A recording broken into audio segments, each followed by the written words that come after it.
Megyn, I think I have a bulletproof resume showing my defense of Israel, both on campus, on social media, to great, let's just say mockery and scorn at times Yes, to great mockery and scorn, a bulletproof, no pun intended, support for the state of Israel, almost as if suggesting that I'm good.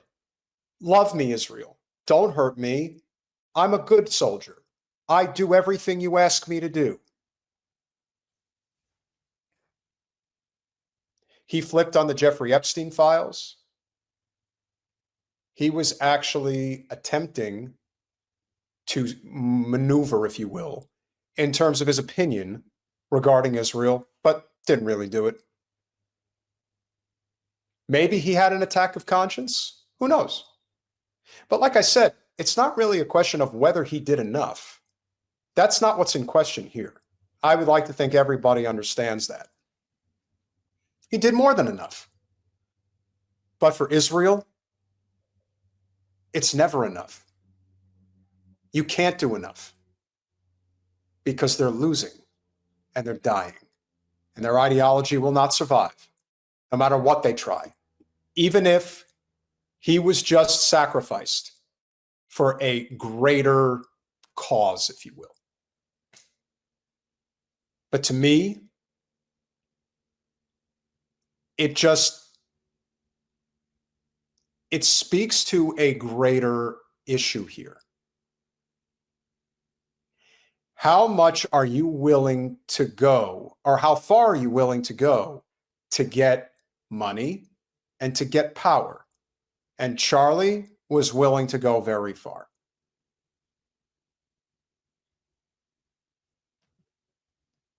San wants to know, why would Israel kill him? Or why would our State Department kill him on behalf of Israel? It's pretty simple. False flag events happen all the time. They happen at home, they happen abroad, and they happen for many different reasons.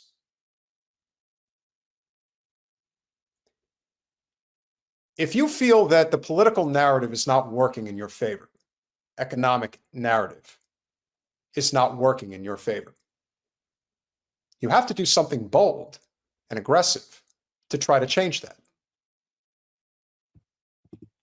Martyrdom is the answer. Charlie Kirk is going to live on. It's not a question of will he. He's been martyred. There's no question he's been martyred. But the question is why? He has been martyred because the cause that he has been pushing repeatedly, harder than, I'm not going to say harder than David Pakman or Ben Shapiro, but pretty hard, right at the top of the list. There is no civil war. Let me tell you all something very important. If there was any type of a civil war, the South would rise again, because that's the part of the country that's armed. There's not going to be a civil war. I don't see that. And whatever that might look like. I mean, listen, do I think we're descending into chaos right now? Yeah, we are. But this is inevitable. Our country's broken. It isn't just broken because of Israel, but Israel's a big part of it. And his capitulation to them for his career, oh my Lord, did that play a big role. Cannot deny that that did not play a big role, because it did. I believe it, right? I believe in the scriptural land rights given to Israel. There is no such thing as scriptural land rights to Israel. There is no identity of where it existed. You're just spewing bullshit. That's all you did. You did this for money and power. That's why you did this. And that's why you're dead. You're dead because you made a conscious decision to do this, to espouse this bullshit. I don't care how much money, I don't care how much power. It's not worth it. It's kind of like a lie in many ways. When you have the truth on your side, you don't have to remember what you say because it's the truth. When you lie, you have to continually think about what you're saying, and it becomes a lie after a lie after a lie. That's how it works. Can he keep up with every single thing that he says that is denigrating of the Palestinian people, denigrating of this country? All of it. Is it possible? I haven't seen one. I haven't seen one yet.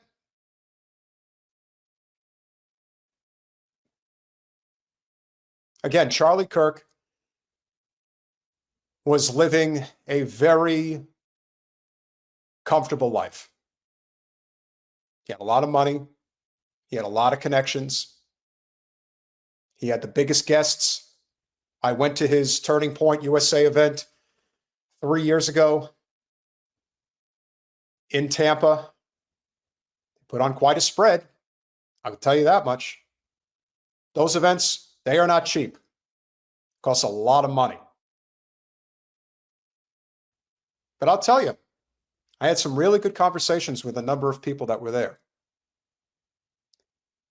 We had disagreements on certain things, for sure. But I think a lot of people are just looking for meaning. And Charlie took advantage of a lot of that.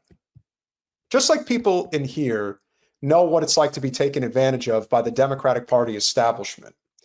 The same can be said for people that are just looking for meaning and a better life that were drawn to somebody like Charlie Kirk and Turning Point USA. Those particular people were all very similar. We don't have health care. He never talked about that. We don't have universal education.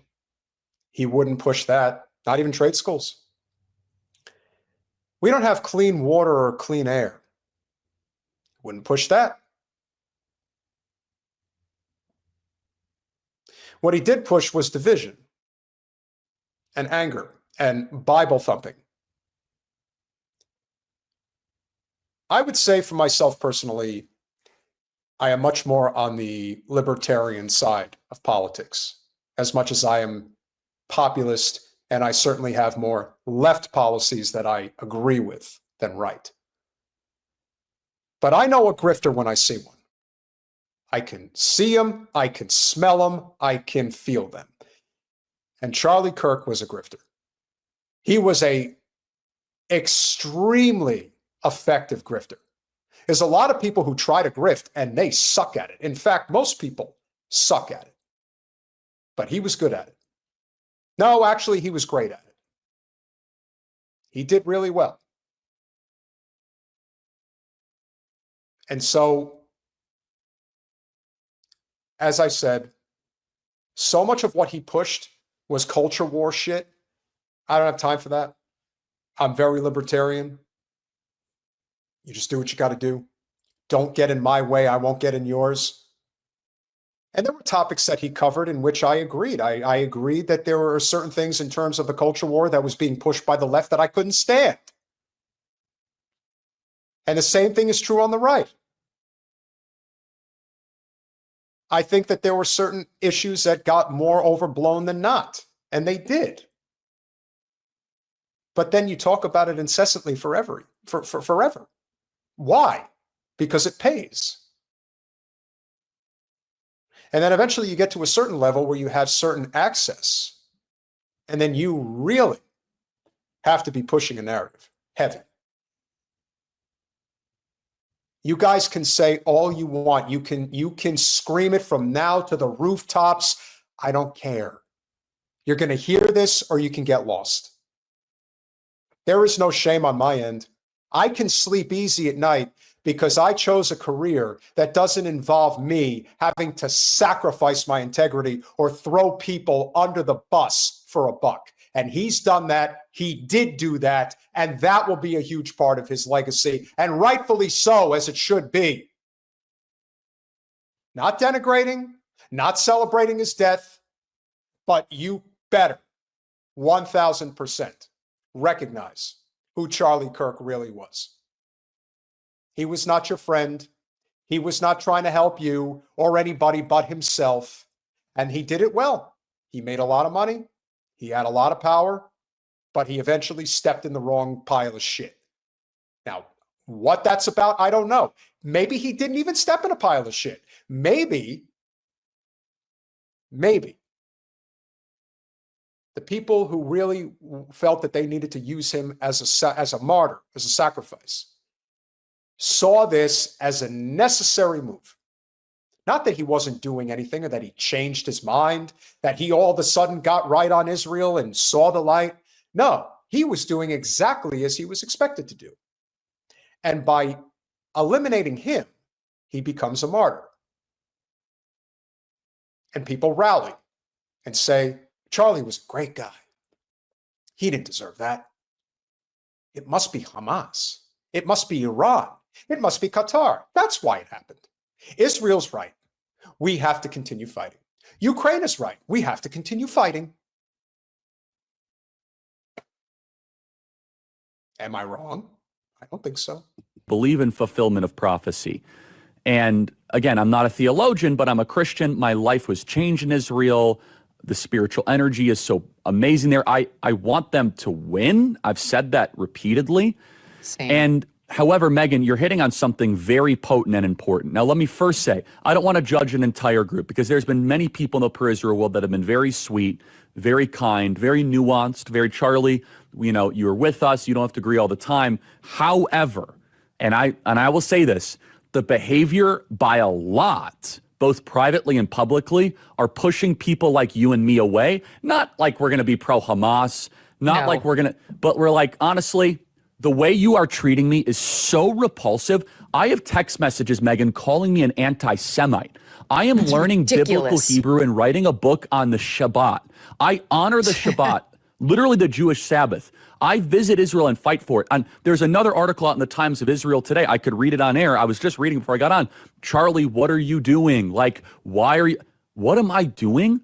I'm sorry. Like, let's just take a step back here. Like, I'm an American citizen. Yes. Okay, you're an American citizen. Were you talking about Israel bombing the churches in Gaza? Was that what you were talking about? As I said earlier, it doesn't matter how much you capitulate. It's never enough, especially now that they're losing the narrative. Even Charlie Kirk is not immune from being sacrificed at the altar, if you will, of the state of Israel. He would have been better suited to not deal in these types of scenarios. He fucked up. That's a big part of it. Even somebody like Charlie Kirk can feel the wrath of the Israel lobby, because it's never enough. You can never do enough to satisfy a bloodthirsty, genocidal, psychopathic, insane ideology, of which, if we do not cut ties, and I mean quick, this country is heading for a very dangerous future. We're already there. I have been saying for the longest time, one of the surviving members of the USS Liberty will be our guest on the live stream tomorrow night. Phil Turney will join us. He's one of the few surviving members of that fateful day, the only maritime attack in U.S. history in which we did not retaliate. So, we hope you'll join us tomorrow for that conversation.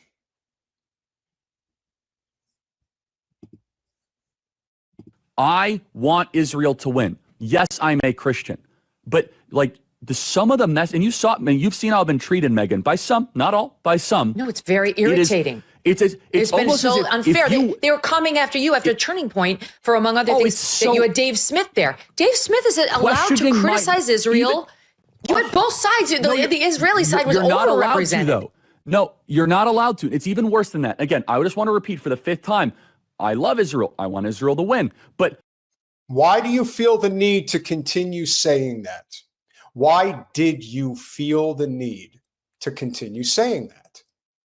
I want to make very clear to everyone, I love Israel. Charlie, why would you feel the need to have said that? Why? What was the reason? Did you have an AIPAC handler?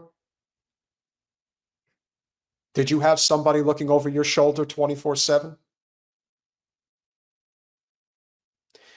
Guys, as of right now, I believe we have just under 600 people in the live stream. I believe as of this moment, we have, let's see, how many people are currently here. Forgive me, taking a little time just to check on this. It looks like right now we have 344 people that have hit the like button. If you're enjoying this conversation and you would be so inclined to get this out there to more people, please make sure you smash that like button. It would be much appreciated. Charlie has more to say. My moral character is now being put into question, Megyn. Not my decisions, not like, hey, are you doing this? Is it smart or is it dumb? But no, I am a bad person if I do this. And I could go, you saw it, Megyn. It was trending on Twitter, thousands of tweets and text messages. And if I were to be charitable and generous, I will say the people that are attacking me are in a hyper paranoid state because they're at war, and war tends to make things black and white. There is no war, Charlie. This is a genocide. Full blown. You see what happens to Israel the second they encounter somebody who actually has what it takes to fight back?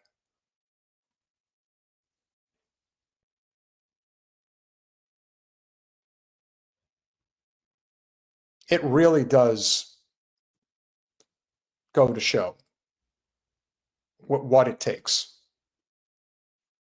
This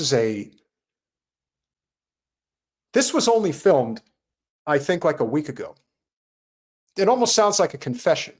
Now, there's some guy who I'm not too familiar with. His name is Harrison Smith.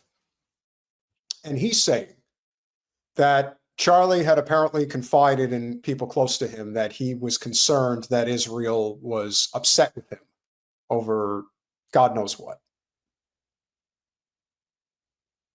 It sounds to me like right now he's kind of throwing it out there. Megyn Kelly has a pretty large platform herself. And so it is entirely conceivable that he wants to send out that smoke signal of, I'm a good foot soldier. Don't point your ire at me. I've done more than enough to push your message. What more do you want from me? Well, as I said, with them, it's never enough. You can never, and I mean ever, do enough to satisfy their needs. And for anybody who thinks that there isn't a tie-in here, or doesn't think that there could be a tie-in here, like I said, just look at how he was assassinated. And you're a hammer looking for a nail. So I'm trying to be charitable, Megyn. Literally, I'm trying to cut as much slack as I can, right? Like, okay, what would it be like if all of a sudden I'm starting to see a pattern of behavior similar to what my grandparents saw in 1930s Germany online? How would I behave? So that's like my charitable kind of overcompensation spirit. At the same time, I'm like, but it's not defensible to be dumb. Right? Yeah. So, and it's offensive. It's offensive to those of us who have been out there defending them in many instances against critics on our own side. And now you have a couple of comments like, well, what about this? Well, has it gone on too long? Like, is it time to wrap it up? And the thing about Epstein is just so bizarre. I don't know who he was an agent for. It might have been Israel or an asset. He was an agent of Israel. And his partner in crime Her own father was not only an agent of the Mossad, but had a statesman-like funeral performed for him in Israel, and they erected a statue for him, for Robert Maxwell, Ghislaine Maxwell's father, for those who don't know that. I cannot emphasize enough that if we do not disintegrate and end this unholy alliance with this genocidal state that calls itself Israel, and fast, we're all fucked. They will drag us straight to hell. Period. There's going to be a lot of conflicting stories that are going to come out about why Charlie was killed, who did it, how it was done without anybody knowing. I have seen enough to know that in times like this, no one like this gets killed unless there is a reason to do it. Not some random angry, lib, lefty, etc.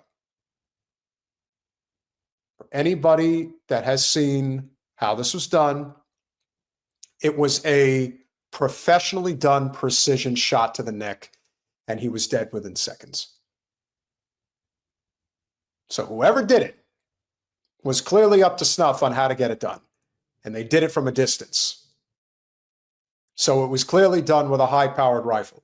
It was not done with a pistol. Why? Well, like I said, I've got a lot of thoughts. Sile is absolutely correct. Do not believe a single word from anything in corporate media telling you that they caught the killer, we know who this person is. This is lone gunman Oswald shit all over again. Whoever that person is was probably on a flight out of Salt Lake City into San Francisco and then across the Pacific Ocean. And Lord knows where they are now. That's just my thought. I could be wrong, but I'd say that it's likely. And as I said, this was a, if you're trying to create chaos, if the goal is chaos, congratulations, you did it. I don't know if there is anybody. Guys, I don't, Colin, can we do, are we able to do a live poll? I mean, we have over 600 people watching right now. Is there a way we could do a live poll right now? I don't know if Colin is here, and I know he said he was going to be in and out of the stream. I want to know if you guys think that Charlie Kirk is the #1 content creator that would cause the most controversy should he be assassinated. Is there anyone else that you think, if it had happened to them, would cause as much of a stir?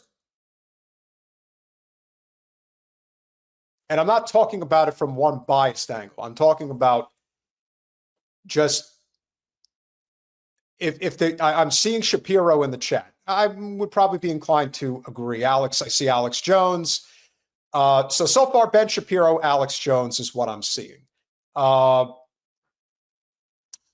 Yeah, Ben Shapiro's taking a little sabbatical right now. Wouldn't surprise me in the least. Fuentes is also another guest, Jera. Fuentes, and there you go. Joe, I don't know, Gadget. I don't know about Rogan at this point. I don't know if I agree. But yeah, it is interesting. Might have been nobody, but we're allowed to speculate about that. It's like there's some rule you can't go there when it comes to Israel. Well, you and I believe that we're Americans and Americans first, period. End of story. We are citizens of this nation, okay?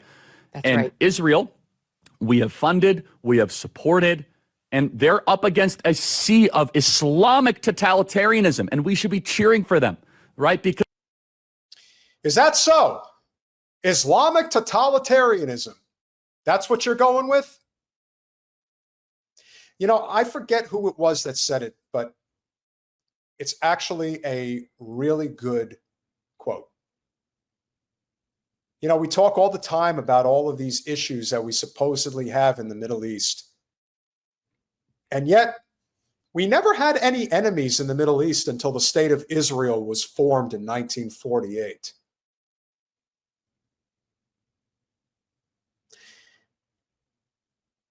In my opinion, it has and always will be about controlling rich natural resources. I have said and will continue to say that the biggest reason why October 7th happened was because they wanted that $500 billion worth of natural gas under Gaza's soil, and then in their haste would rebuild that Mediterranean coastline and make trillions more. It's the same thing in Ukraine. About $8 trillion worth of natural resources is in the western part of that country. We want to engulf Ukraine into NATO, control the resources. Russia said no, and you have what you have. And who knows what's going to happen in the South China Sea? What's going to happen with Hong Kong? Who knows? It's going to be interesting. But these are how empires fail. They fail because we get too big for our britches. Our attachment to the genocidal state of Israel is going to sink us into the abyss. We will speak on this at length tomorrow on our regular live stream, and it is 9/11, and there is a direct correlation here with that as well. Thank you, Loco. Happy to have you here. And make sure you guys smash that like button if you haven't already. Let's finish this out. Because they're up against barbarians and monsters, and we want them to win.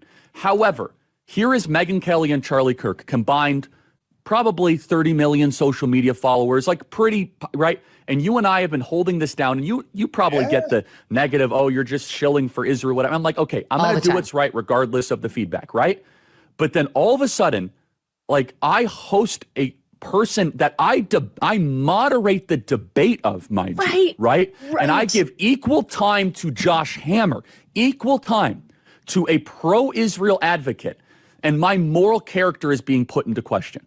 And so I think it's a hyper paranoid, like, we're just going to try to, we're going to just stamp out everything type of practice. But it goes to the point where, if, for example, if I have less ability sometimes online to criticize the Israeli government without backlash than actual Israelis do. And that's really, really weird, isn't it, Megyn? That's not so right. Wrong-headed.